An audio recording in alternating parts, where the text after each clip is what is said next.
we think about human potential, we think we have a set limit, and once we reach there, then we're satisfied, and that's as far as we can go.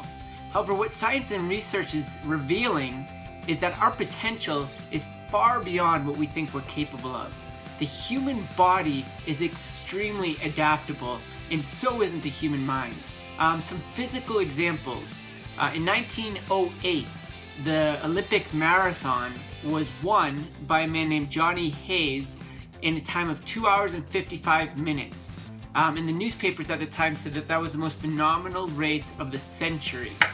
Okay, now that time would hardly qualify him for the Boston Marathon these days, and the current world record is 2 hours and 2 minutes, which is nearly an hour faster, over 30% faster.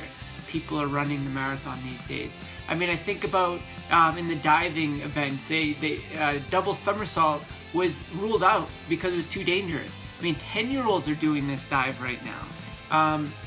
For push-ups, for example, most consecutive push-ups, 10,000 consecutive without stopping. I mean, I'd be very happy if I did 50. Somebody even did 46,000. An American did 46 hours in a 24-hour period. I mean, the human body is extremely adaptable. The things that we can do, if we push ourselves and continue to push ourselves over and over, we can adapt.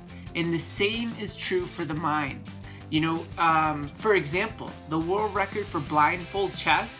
Blindfold chess is when you can't see the chessboard. You're playing against an opponent, and the moves are explained to you with numbers and letters. They have a code there, and then you make your move. So this grandmaster, this chess grandmaster, he played 41 consecutive games of blindfolded chess at the same time, playing against these different boards. Go to the next team, go to the next player, go to the next player. He'd have all these 41 games memorized.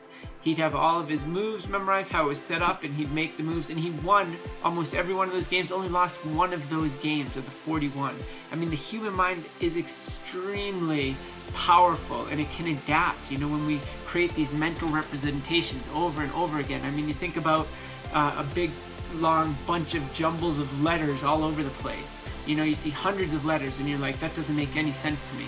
However, if we can combine those into words and into paragraphs and even with music or meaning behind them, then we're capable to adapt and to understand, and we can recite certain songs or certain speeches and poems with hundreds and hundreds of letters, whereas where they're all jumbled before, it didn't make sense. But when we have those mental representations through time and effort and practice and deliberate practice, then we're capable to adapt and do incredible things. Akira Haraguchi, he memorized 100,000 digits of the first 100,000 digits of pi. You know, pi goes on and on and on and on. And he memorized 100,000 digits of that pi. Just extremely adaptable. Our potential is far beyond what we think we're capable of. And I encourage you to just push your limits, and know, first and foremost, that not only is our bodies extremely adaptable, but so are our minds, and we have unbelievable potential.